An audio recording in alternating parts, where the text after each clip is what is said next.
நான் பார்த்து வியந்தது ஒன்று இருக்குங்க. என்னென்னா நம்ம ஊர் சின்னம் இதுதாங்க. இது புத்தரோட கொள்கை சின்னமாங்க. சரி அப்படின்ட்டு அப்படி நடந்தோம்.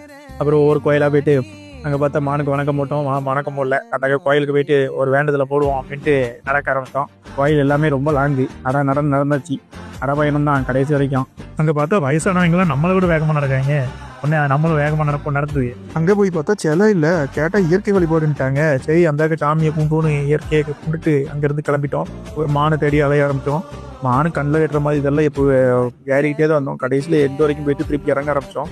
பரவாயில்ல பார்த்தா இப்போ நிறைய பேர் எழுதிட்டு இருந்தாங்க. நாங்களும் எழுதி லெட்டர் அங்கே மாட்டி விட்டு வந்துட்டோம்.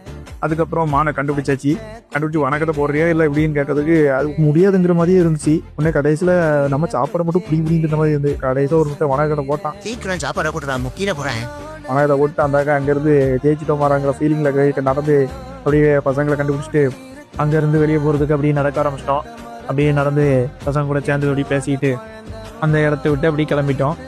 இன்ட்ரெஸ்டிங்கான வீடியோக்கு நம்ம சேனல் RM2 ஜப்பான் லைஃப்பை ஃபாலோ பண்ணிக்கோங்க, சப்போர்ட் பண்ணுங்கள். நெக்ஸ்ட் வீடியோவில் சந்திப்போம். பாய்.